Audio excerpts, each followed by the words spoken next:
తపస్సు అనే ఉపాధ్యాయ సంఘం తలుచుకుంటే సమయం వచ్చినప్పుడు ఏ విధంగా ఇతరులను దెబ్బ కొడుతుందో మనం చూపెట్టారన్న. అందుకే ఈ తెలంగాణ రాష్ట్రంలో ఉన్న గౌరవ ఉపాధ్యాయులందరికీ అప్పీల్ చేస్తున్నా, మీరు ఆ యూనియన్ ఈ యూనియన్ చూడకండి, అందరు తపస్సుకి చూడండి.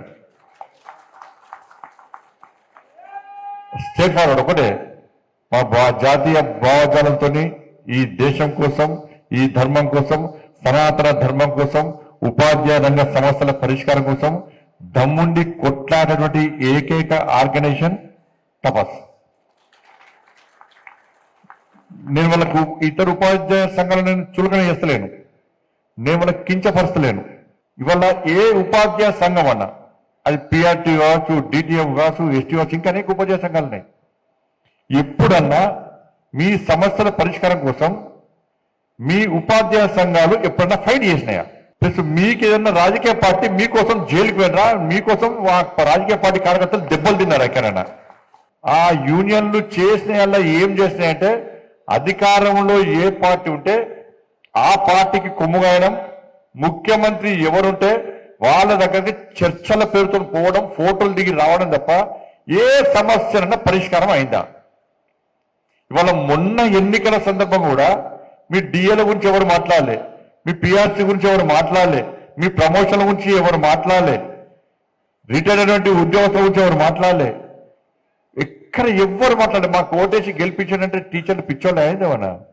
వాళ్ళు ఏం చేశారు? మా సమస్య గురించి మాట్లాడేది, మా సమస్య గురించి గతంలో ఫైట్ చేసింది, నెక్స్ట్ ఫైట్ చేసేది ఇలా తపస్సు. కాబట్టి తపస్సు చెప్పినటువంటి, తపస్సు సూచించినటువంటి అభ్యర్థులకు మాత్రమే ఓటేస్తామని చెప్పి భావించిన తర్వాత మొట్టమొదటి ప్రాధాన్యత ఓటుతోనే మనం గెలుస్తాం. మనం ఫస్ట్ ప్రివెన్షన్ ఓటుతో గెలుస్తాం. మనం ఇలా అంజిరెడ్డి గారి ఓటు మొత్తం వన్ సైడ్, వారు వన్ సైడ్ లెక్క అయిపోయినా కొద్ది ఓట్లు వస్తున్నాయి.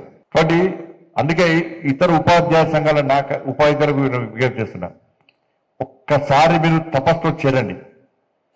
తపస్సు యొక్క ఆలోచనలు, తపస్సు యొక్క సిద్ధాంతము, తపస్సు యొక్క ఫైటింగ్ స్పిరిట్ ఒకసారి చూడండి. చూసి అందరూ వారు వంచడికనే ఈ తెలంగాణ రాష్ట్రంలో ఒకటే ఆర్గనైజేషన్ ఉండాలి, అది ఓన్లీ తపస్సు. చేస్తామన్నా, నేను వదిలిపెట్టా. ఇవాళ చేరుతున్నారు, మా ప్రవీణ్ ఇప్పుడే చెప్తున్నాడు. ఇవాళ 50 మంది పిఆర్టీ వాళ్ళనా డిటిఎఫ్ అస్సలు పెట్టినా దెబ్బ కామ్రేడ్స్ అంటారు. నాకు అర్థం కాలేదు కామ్రేడ్స్. దానిలో పనిచేసేంత మన మా ప్రవీణ్ ప్రవీణ్ సార్, మా ఇద్దరం దోస్తులం. నా మీద నేను ఏబీవీపీలో ఉన్నప్పుడు నా మీద 32 కేసులు, నా మీద ఆయన 32 కేసులు. నేను కొట్టద్దు, ఆయన కేసు అవుతుండే. ఆయన ఇప్పుడు ఉపాధ్యాయుడు అయిన కాబట్టి ఇప్పుడు ఉపాధ్యాయుడు నాకు వస్తాక నాకు వచ్చేడు. దేనిలో అంటే డిటిఎఫ్ సరే పట్టించుకోండి, డిటిఎఫ్ అయింది అనుకున్నా. వచ్చి కామ్రేడ్ నిజం అవుతుంది, నువ్వు కామ్రేడ్ అనక అని చెప్పినా. నువ్వు ఏబీపీలో పనిచేసి కామ్రేడ్ ఉంది లొల్లి బయట నిజం అవుతుందంటే అక్కడ వచ్చింది తపస్ కథం. ఇవాళ 50 మంది వాళ్ళ మా హనుమంతన్న, మా సురేష్ నేతృత్వంలో 50 మంది ఇలా తపస్సులో చేరుతున్నారు. ఇక ఆగదన్నా, ఈ ఫ్లో ఆగదు. ఇక అందరు వస్తూ ఉంటారు, ఇక అందరు వస్తూ ఉంటారు. మీరు ధైర్యంగా ఉండండి. ఇంతకుముందు హనుమంతన్న పనిచేసినట్టు, హనుమంతన్న చెప్పినట్టు యుద్ధం ఏందో స్టార్ట్ కావాలి. అంటే ఉద్యోగాలు పోతే ఎక్కడ బాధపడకండి. మన వేనే ఉద్యోగాలు మన డైరెక్ట్ ప్రచారం చేసిన వాళ్ళు చాలా మంది. ఎవరికైనా అయిందా? అయితే లేవానే. అరే రాష్ట్రంలో వాళ్ళుంటే కేంద్రంలో మనం ఉన్నాం. రాష్ట్రంలో వాళ్ళుంటే కేంద్రంలో మనం ఉన్నాం. వాళ్ళ కొట్లాడే దమ్ము లేదు, మన కొట్లాడే దమ్ము ఉన్నది మనకి ఏ పోలీస్ కేసులు కొత్త కాదు, లాంటి అవి కొత్త కాదు. కానీ మనం సమాజం కోసం పనిచేస్తాం. ఉపాధ్యాయ రంగం యొక్క సమస్య కోసం మనం ఫైట్ చేస్తాం. తప్పకుండా ఎవ్వరు వదిలిపెట్టే ప్రసక్తి లేదు. కాబట్టి మీరు కూడా ఇక్కడ ఉండే తపస్సు ఉపాధ్యాయులు కూడా కేవలము రాష్ట్ర బాధ్యులు, జిల్లా బాధ్యులకు మాత్రమే ఈ ఆలోచన ఉండాలి కాదు. ఇక్కడ మీరందరూ కూడా ఇతర ఉపాధ్యాయ సంఘాలు ఉపాధ్యాయులతో మాట్లాడాలి. వాళ్ళందరినీ మన తపస్సులో చేర్చుకునే ప్రయత్నం చేయాలి. భారతీయ జనతా పార్టీ లేదా విద్యార్థి పరిషత్ మెంబర్షిప్ చేస్తామో, మీ మెంబర్షిప్ ఈసారి స్టార్ట్ చేసినట్టు తెలంగాణ రాష్ట్రంలో మొత్తం దద్దరిస్తారు, రొచ్చులు వచ్చాయనేసారి. కానీ అట్లా మనం ఇంకా మనం శక్తివంతం, మనమే పవర్ఫుల్. ఇప్పుడు 2 ఎమ్మెల్సీలు గెలిచామంటే మనమే పవర్ఫుల్. ఇవాళ మన తర్వాత ఇంకెవరైనా కూడా ఇంకొక కూడా ఉపాధ్యాయ సంఘం పని వెళ్ళలే. కాబట్టి దయచేసి అందరు కష్టపడి ఏంటంటే తెలంగాణ ఉద్యమం అప్పుడు 42 రోజుల పాటు సకల జనుల సమ్మె చేసి ఇలా తెలంగాణ రాష్ట్రాన్ని సాధించిన గొప్ప వ్యక్తుల గొప్ప తరం అన్నది. మీరందరూ అప్పుడు 42 రోజుల పాటు ఉద్యోగాలు ఉంటాయా పోతాయా, మనం బతుకుతామా సస్తామని తెలియని పరిస్థితుల్లో తెగించి కొట్లాడడం వల్ల ఇవాళ తెలంగాణ రాష్ట్రాన్ని సాధించుకున్నాం. ఇలా ఉద్యోగ ఉపాధ్యాయ వర్గాల యొక్క గొప్పతనం సకల జనుల సమ్మె. అంత కష్టపడి అన్ని ఉద్యమాలు చేసి తెగించి కొట్లాడి సాధించుకున్న తెలంగాణ రాష్ట్రంలో ఇలా పరిస్థితి ఏందో మనం ఆలోచించాలి. 10 సంవత్సరాలు ఒక కుటుంబ పాలన, ఒక అవినీతి పాలన, ఒక మూర్ఖత్వ పాలనతో తెలంగాణ మొత్తం సర్వనాశనం అయిపోయింది. ధనిక రాష్ట్రం అప్పుడ పాలైంది, కానీ ఒక కుటుంబం మాత్రం ధనికులు అయిపోయిన వాళ్ళు. మామూలు పాస్పోర్ట్ దందా చేసి దొంగ నోట్ల దందా చేసే కుటుంబం ఇలా 1000 కోట్లు సంపాదించింది. అక్కడ బీదర్లా, మీ అందరికీ ఇన్నో చెప్పలే విషయం చెప్తా. బీదర్లా ఇదే టిఆర్ఎస్ పార్టీ అగ్రనాయకుడికి ప్రింటింగ్ ప్రెస్ ఉండేవారా. నాకు మొన్న ఢిల్లీలో ఒక పోలీస్ ఆఫీసర్ కలిసిండు. సార్, నేను సిద్దిపేట ఎస్పీ ఉన్నప్పుడు బీదర్లో ఒక ప్రింటింగ్ ప్రెస్ ఉండే. ఆ ప్రింటింగ్ ప్రెస్ టిఆర్ఎస్ పార్టీ ఆది నాయకుడిది. మరి ఏం చేస్తారు సార్ అంటే, టిఆర్ఎస్ పార్టీ కరపత్రాలు కాదు, దొంగ నోట్లు ముద్రిస్తారట. ఆడ దొంగ నోట్లు ముద్రించే ప్రింటింగ్ ప్రెస్ బీదర్లో ఉన్నది. నేను ఆ ప్రింటింగ్ ప్రెస్ సీజ్ చేద్దామని పోయినాను. పోయేసరికి రాష్ట్రంలో నుండి ఒక ముఖ్య నాయకుడు నాకు ఫోన్ చేసి, మీకు డ్యూటీ అక్కడ లేదు, మీరు అటు పోకండి అని చెప్పి నన్ను ఆదేశిస్తే నేను పోలేకపోయినా. అంటే దొంగ నోట్ల దంద కూడా చేసారు వీళ్ళు. ఎన్నికలప్పుడు, ఉద్యమం అప్పుడు, ఎన్నికలప్పుడు బీఆర్ఎస్ వాళ్ళు టీఆర్ఎస్ వాళ్ళు పంచింది అన్ని కూడా దొంగ నోట్లే. మరి ఆ నోట్లు అప్పుడు ఎట్లా వెళ్ళి అప్పుడు దొంగ నోట్లు మనకు తెలియదు, కొత్త వాళ్ళకు పాత. వాళ్ళ ఎక్స్పర్ట్స్, మనం అంతా ఖర్చు పెట్టిన తీసుకున్నా కానీ పంచిన అన్ని దొంగ నోట్లే. ఉద్యమం తర్వాత ఎన్నికలప్పుడు టీఆర్ఎస్ వాళ్ళు పంచిన పైసలు మొత్తం దొంగ నోట్లే. బీదర్లో ముద్రించిన దొంగ నోట్లు అవి కుల్ల. ఇలా ఆ కుటుంబం ఇలా కోటీశ్వర్లు అయిపోయింది. ఇవాళ మనకు డిఏ లేవా, పిఆర్సీ లేదా, ప్రమోషన్ లేవా, కొత్త ఉద్యోగాలు లేవా. కాబట్టి ఆ పార్టీ చేతిలో సర్వనాశనమైన తెలంగాణ రాష్ట్రం తర్వాత మీరు తప్ప మిగతా ప్రజలంతా ఏమనుకున్నారు, ఒక్కసారి మార్పు జరగాలి. మార్పు జరిగితే ఇవాళ తెలంగాణ రాష్ట్రం కొంచెం బాగుపడతారు. ఈ కుటుంబ కబంధాస్తాల నుంచి తెలంగాణ రాష్ట్రాన్ని సాధించుకోవాలని చెప్పి మార్పు కోరుకున్న ప్రజలు భారతీయ జనతా పార్టీకి ఓటేయాలన్నా తప్పిపోయి కాంగ్రెస్ పార్టీకి ఓటేసారు. ఇప్పుడు కాంగ్రెస్ పార్టీకి ఓటేస్తే పరిస్థితి ఏంటి? వల్ల పేద మీకలు పోయేవాడు అయిపోయింది. నా ఘర్కా నా ఘాట్కా అన్న పరిస్థితి అయిపోయింది. ఇవాళ పరిస్థితి ఏంటో ఒక్కసారి వచ్చండి.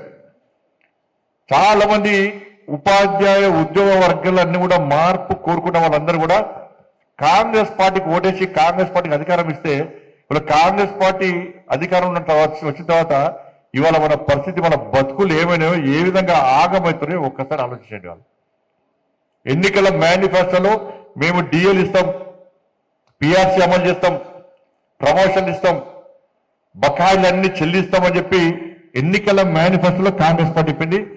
కాంగ్రెస్ పార్టీ ఎన్నికల ప్రచారంలో ప్రచారం చేసింది. బీఆర్ఎస్ పార్టీ మూర్ఖత్వం వల్ల, కేసీఆర్ యొక్క మూర్ఖత్వం వల్ల తెలంగాణ రాష్ట్రం 5 లక్షల కోట్లు 6 లక్షల కోట్లు అప్పుల పాలైంది. ఇది ఎవరు చెప్పారు? సాక్షాత్ ఇప్పుడున్న ముఖ్యమంత్రి గారు ఎన్నికల సందర్భంగా చెప్పారు. తెలంగాణ రాష్ట్రంలో 6 లక్షల కోట్లు అప్పు ఉంది, మేము అప్పులు తీరుస్తాం, మీకు చెల్లించాల్సినటువంటి అన్ని బెనిఫిట్స్ ఇస్తామని చెప్పి రేవంత్ రెడ్డి గారు ఎన్నికల సమయంలో చెప్పిందా లేదా? మేనిఫెస్టోలో పెట్టినా లేదా? అప్పులున్న విషయం చెప్పారు, అప్పుడు తీరుస్తామన్నారు, మీకు రావాల్సిన బెనిఫిట్ ఇస్తామన్నారు. ఇవాళ మళ్ళీ ఏమంటున్నారు? కేసీఆర్ మా చేతికి చిప్పనిచ్చిండు, మేము ఏం చేయాలి అంటున్నారు. నువ్వు ఏం చేస్తామన్నది కాడకు వచ్చినావు? నువ్వు ఏం చేస్తామన్నది కాడకు వచ్చినావు? నువ్వు ఏ ధైర్యంతో హామీలు నెరవేరుస్తావు?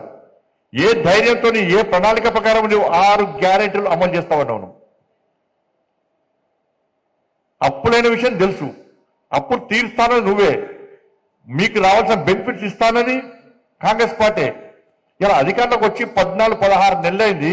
ఇలా ఏ ఒక్క సమస్యకు, మీ సమస్యకు పరిష్కారం అని చూపట్టిరా కాంగ్రెస్ పార్టీ ప్రభుత్వం? ఏ ఒక్క సమస్య మీద కనీసం సమీక్ష చేసిర్రా? ఏ ఒక్క సమస్య మీద చర్చలు జరిపినరా? ఏ ఒక్క యూనియన్ పిలిచి కనీసం ఉపాధ్యాయుల సమస్యలు ఇవి, ఉద్యోగుల సమస్యలు ఇవి అని చెప్పి కనీసం దాని గురించి ఆలోచించే పరిస్థితి తెలంగాణ రాష్ట్రంలో వచ్చిందా? రాలే. విద్యాశాఖకు మంత్రి లేడు, ఆయన విద్యాశాఖ మంత్రి. కాబట్టి ఇవాళ పరిస్థితి ఏంది? 5 డిఎల్ రావాలి మీకు. 5 కేంద్ర ప్రభుత్వం ఇచ్చేటేమో రెగ్యులర్గా ఇస్తున్నారు. దాంతో సరిసమానంగా రాష్ట్ర ప్రభుత్వం ఊకే కేంద్రం ఏం చేస్తుంది? ఇప్పుడు మన కేంద్ర ప్రభుత్వం డిఎల్ ఇస్తున్నది. నవ్వి ఊకే కేంద్రం కేంద్రం అని 24 గంటలు మోడీ గారు తిట్టుడు, శాపనార్థాలు పెట్టుడు తప్ప మరి కేంద్రం డిఎల్ ఇస్తున్నారు. మీరు ఎందుకు ఇస్తున్నారు డిఎల్? పిఆర్సీ అమలు చేయడానికి మీకున్న ఇబ్బంది బీజేపీ అడ్డుకుంటుంది. ఏమన్నా నరేంద్ర మోడీ గారు అనుకుంటున్నారా? ఇంకొక 3 నెలలైతే జీతాలు ఇచ్చే పరిస్థితి అన్నారు. అందుకే సెంట్రల్ యూనివర్సిటీ జాగాలు అమ్ముతున్నారు. ఇవాళ జాగాలు అమ్మి తెలంగాణ రాష్ట్రాన్ని సాగుకునే పరిస్థితి వచ్చింది. నేను చెప్తున్నా కదా, మళ్ళా అతి త్వరలో శ్రీలంకలో గిట్నైంది. ఓనుకొని తనుకున్నారు. రాజకీయ నాయకుల లీడర్లు మొత్తం కార్లు గీళ్ళు తీసుకొని అంతా సముద్రంలో పడేసారు. ఈడకంటే అవుతుంది. ఈడ కాంగ్రెస్ లో కార్లు జీవులు అన్ని తీసుకొని సముద్రానికి ట్యాంక్ మీద పడేస్తారు. గ్యారెంటీ చెప్తుంది. కానీ డిఎల్ లేవు, పిఆర్సీ లేరు. ఇంకా రిటైర్ అయినటువంటి వాళ్ళ ఉపాధ్యాయుల పరిస్థితి, ఉద్యోగస్థ పరిస్థితి చెప్పుడంటే తిరుగుతున్నారా? లాస్ట్కు హైకోర్టులో పోయి పిటిషన్ వేసే పరిస్థితి వచ్చింది. వాళ్ళ ఇలా ఏమైంది? మీ మెడికల్ అలవెన్స్, మెడికల్ బిల్స్ కానీ, గ్రాట్యుటీ పెన్షన్స్ బిల్స్ కానీ, ఇంకా ఇతర అలవెన్స్ అన్ని ఇవ్వాలంటే 8,000 కోట్లు కావాలి మీకు. 8,000 కోట్లు ఎక్కడున్నాయి? ప్రభుత్వం దగ్గర లేవంటున్నారు. ఇవాళ నువ్వు ఏం పోటీ పెట్టుకో. ఇలా 5 మంత్రులు, టాప్ 5 మంత్రులకు వాళ్ళ బిల్లు చెల్లించడానికి పైసలు ఉన్నాయి. వాళ్ళ బిల్లులు మొత్తం క్లియర్ అయిపోయినాయి. కాంగ్రెస్ పార్టీ ఆది నాయకుల కాంట్రాక్ట్స్ బిల్స్ అన్ని కూడా పేమెంట్స్ అయిపోయినాయి. ఇప్పుడు ఎవరైతే 18% కమిషన్ ఇస్తారో 15 నుంచి 18,000 కమిషన్ వేస్తున్నారు. ఇక 18% కమిషన్ ఇస్తారో వాళ్లకు మాత్రం బిల్స్ పేమెంట్ చేస్తున్నారు. ఇలా 8,500 కోట్ల రూపాయలు ఇలా మీకు బిల్స్ పేమెంట్ చేయడానికి కావాలి. ఇది పక్కన పెడితే గత సంవత్సరము 8,000 మంది రిటైర్ అయిపోయారు. ఈ సంవత్సరము 10,000 మంది రిటైర్ కాబోతున్నారు. వీటికి కావాలంటే 11,000 కోట్ల రూపాయలు కావాలి. ఇప్పుడు ఇవి 11,000 కోట్ల రూపాయలు, అవి 8,000 కోట్ల రూపాయలు, దాదాపు 19,000 అంటే దాదాపు 20,000 కోట్ల రూపాయలు ఎక్కడి నుంచి ప్రభుత్వం? అందుకే మాట్లాడే ప్రయత్నం చేస్తున్నారు.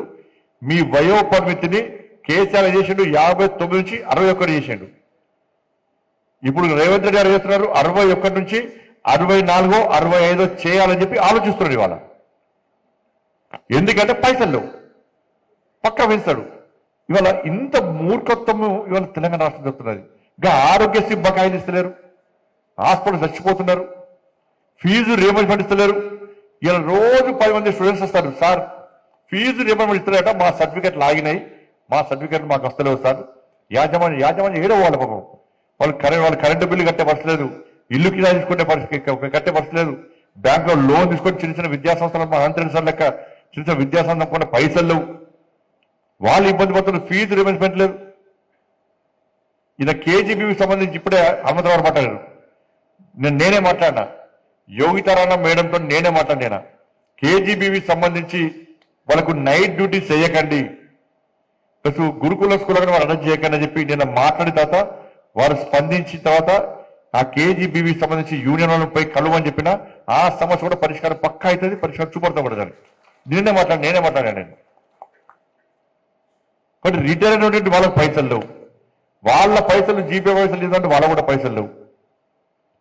ప్రమోషన్లు జిహెచ్ఎంసీ ప్రమోషన్లు దాదాపు ఎంతమంది 800 మంది ప్రమోషన్స్ లేవు. కాబట్టి ఇటువంటి పరిస్థితుల్లో ఇవాళ మీరు కేవలం మార్నింగ్ డ్యూటీ పోయి పిల్లలకు చదువు చెప్పి సాయంత్రం ఇంటికి వచ్చి 10 మంది కూర్చొని ముచ్చలు పెట్టే ప్రయత్నం చేద్దాం. తపస్సు అనేది రాజకీయ పార్టీలకు ధీటుగా యుద్ధం చేయాలన్న.